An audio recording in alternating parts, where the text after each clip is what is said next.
বিসমিল্লাহির রহমানির রহিম।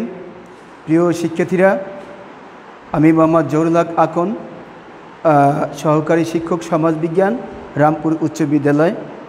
আমি আজকে ষষ্ঠ শ্রেণীর বাংলাদেশ বিশ্ব পরিচয়ের বিষয়ের 11 অধ্যায়ের একটি ক্লাস নেব। সেটার নাম হচ্ছে সামাজিক বাংলাদেশের শিশুর বেড়ে ওঠা ও তার প্রতিবন্ধকতা।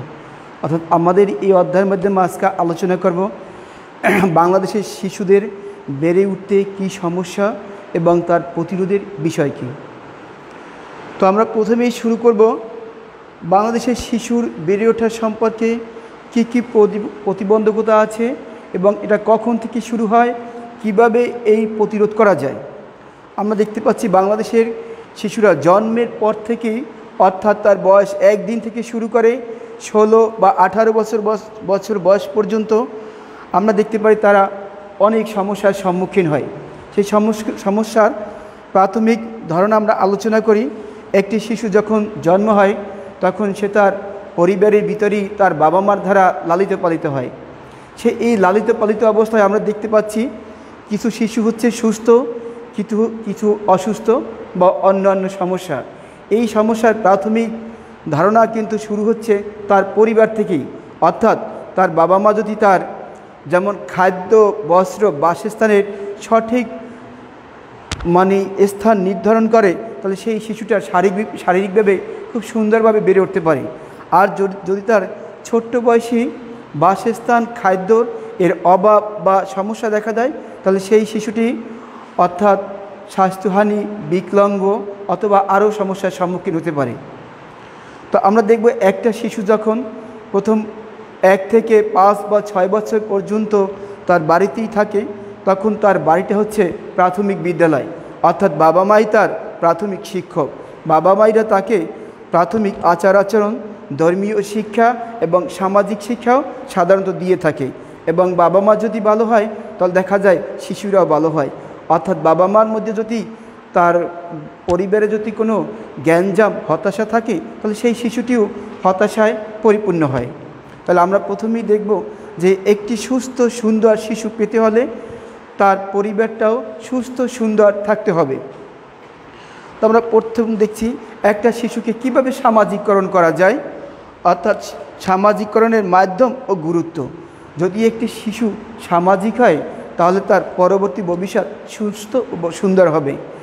শিশুকে কিভাবে সামাজিকরণ করা যায়, অর্থাৎ শিশু যখন বয়স 1, 2, 3, 4 বছর হতে থাকে, তখন শিশুকে প্রাথমিক তার ধর্মীয় আচরণ, শিষ্টাচার, সালাম, আদব, কায়দা, বড়দেরকে সম্মান, শ্রদ্ধা, সুন্দর কথাবার্তা তাকে শেখাতে হবে।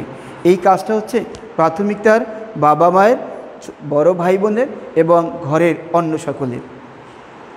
তাহলে সেই শিশুটি অবশ্যই সুস্থ এবং সুন্দর হবে। এটা হচ্ছে তাকে সামাজিকরণের প্রাথমিক অধ্যায়। তারপর দেখব এর গুরুত্ব কী। যদি এই শিশুটি প্রথম থেকেই সামাজিকভাবে সুন্দর হয়, তাহলে তার পরবর্তী জীবন, মাধ্যমিক, উচ্চ মাধ্যমিক, তারপর বিশ্ববিদ্যালয়ের জীবনটাও সুন্দর হয়, পড়ালেখাও সুন্দর হয়। আমরা দেখব সামাজিকরণের মাধ্যমে প্রথমে কীভাবে ঘটে। প্রথমে দেখি প্রতিবেশী। একজন মানুষ, তার প্রতিবেশী হচ্ছে পরম এবং প্রথম বন্ধু। যদি তার প্রতিবেশীর, অর্থাৎ প্রতিবেশী কারা, যারা তার বাড়ির আশেপাশে যে বাড়িতে থাকে, সেটা হচ্ছে একটি শিশুর প্রতিবেশী। এই প্রতিবেশীর অর্থাৎ মানুষগুলো বা পরিবেশটা যদি ভালো হয়, তাহলে ওই শিশুটিও ভালো হবে। প্রতিবেশীর প্রত্যেকটা ছেলে মেয়ে যদি আচার আচরণ সুন্দর হয়, ভালো হয় এবং সুস্বাস্থ্যের অধিকারী হয়, তাহলে দেখা যাবে সকল শিশুই সুস্থ, সুন্দর এবং ভালো স্বাস্থ্যের অধিকারীও হয়। যদি আমাদের প্রতিবেশে অর্থাৎ খারাপ, ঝগড়াটে বা বিশৃঙ্খলা দেখা দেয়, তাহলে সকল শিশুরই অর্থাৎ বিশৃঙ্খলা এবং অসামাজিক কথাবার্তা তার ভিতরে চলে আসে। তা আমরা অবশ্যই এখান থেকে বিরত থাকব। আমরা চাই প্রত্যেকটা প্রতিবেশী ভালো হোক, সুন্দর হোক। তারপরে আসে আমাদের শিক্ষা প্রতিষ্ঠান। যখন একটি বাচ্চার বয়স 5 বছর হয়, তখন তাকে আমরা প্রাথমিক বিদ্যালয়ে ভর্তি করিয়ে থাকি। এই বিদ্যালয়টি মাধ্যমে বাচ্চাকে প্রথমে শেখানো হয় আদব, কায়দা, নরমতা, ভদ্রতা। তো এই নম্রতা এবং ভদ্রতার মধ্যে তার অর্থাৎ তার আশেপাশের বাচ্চাগুলি বা শিক্ষা প্রতিষ্ঠানের অন্য ছেলেমেয়ে যদি সুন্দর ব্যবহার আচরণের অধিকারী, তাহলে সকল শিশুই সুন্দর আচরণের অধিকারী হবে। প্রতিষ্ঠানের শিক্ষকরাও যদি তাকে সুন্দর করে বিনয়ী হওয়ার পরামর্শ দেয়, সে অবশ্যই বিনয়ী হবে। তারপর আমরা দেখব খেলা ও পড়ার সাথী। একটি বাচ্চা যখন বয়স 7, 8, 9, 10 তার বেশি হয়, খাদ্য, খেলাধুলা, খাদ্য শিক্ষা, তার পাশাপাশি খেলারও সাথী দরকার। তো বিকেলবেলায় আমাদের বাচ্চারা আমরা দেখতে পাচ্ছি যে স্বাস্থ্য সুন্দর হওয়ার জন্য তার খাদ্যর যেমন প্রয়োজন, তারপর তার খেলারও তেমন প্রয়োজন। তো খেলাধুলার জন্য তার ভালো সাথীর দরকার এবং ভালো মাঠের দরকার।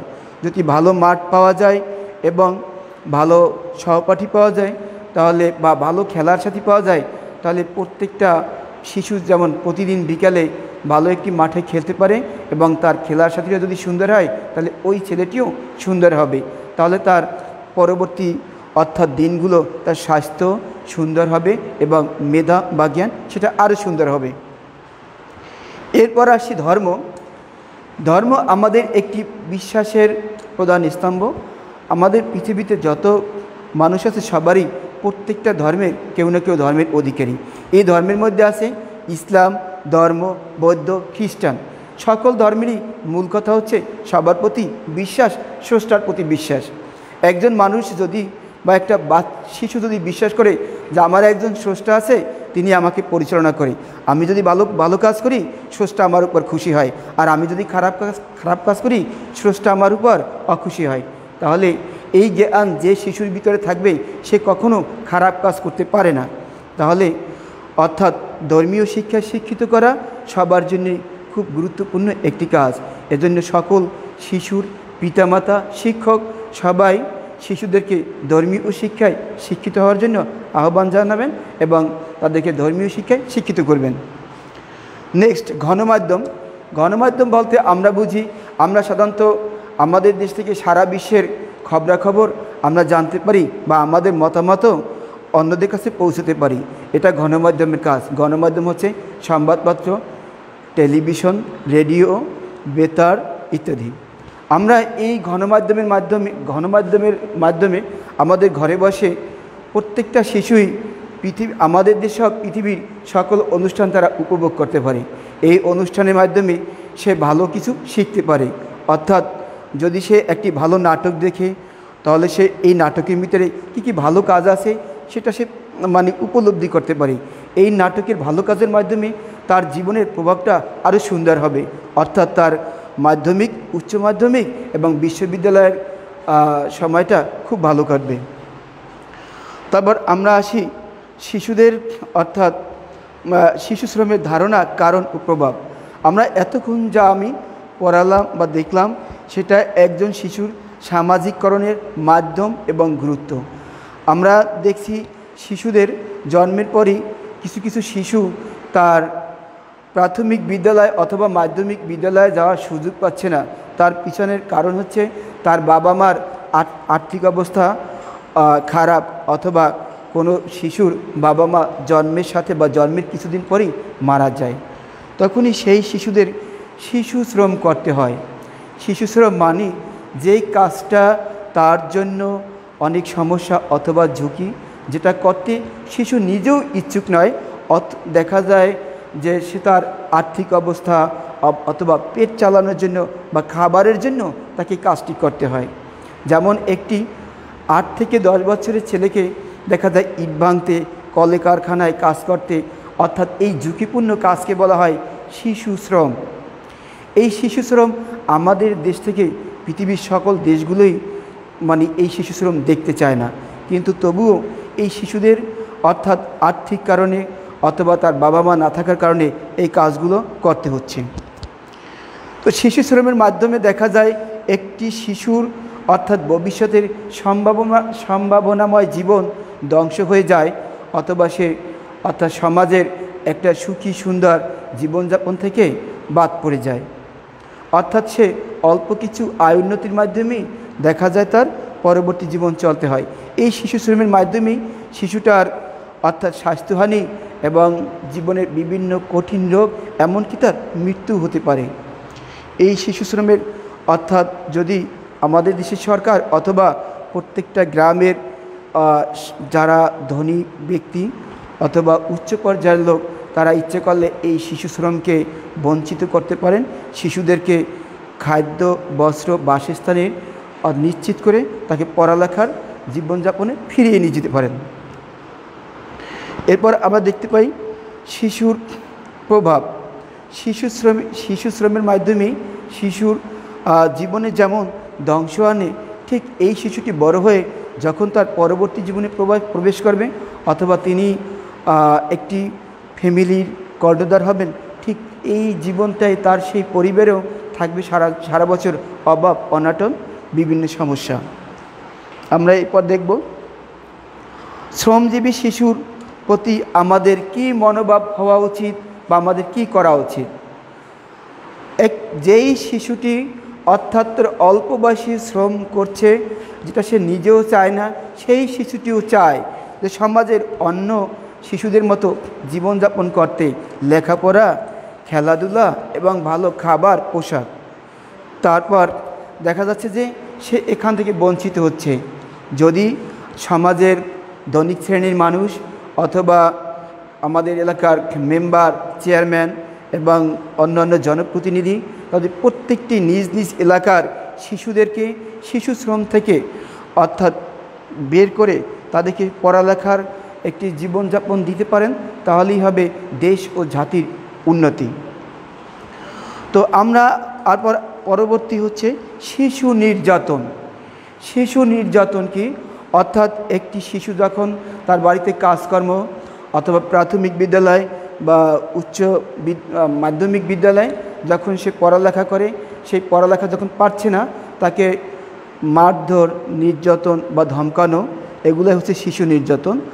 অথবা তিনি কোনো কাজ করতে পারছেন না, এই কাজ শিখাতে গিয়েও যারা কাজ শিখান তারা তাকে মারধর বা বকাবকি, এসব কথাগুলো সব শিশু নির্যাতনের ভিতরে পড়ে। শিশু নির্যাতনের কারণে শিশুর মনোবল ভেঙে যায় এবং শিশু পরবর্তী কাজকর্ম করতে প্রতিবন্ধকতা আসে।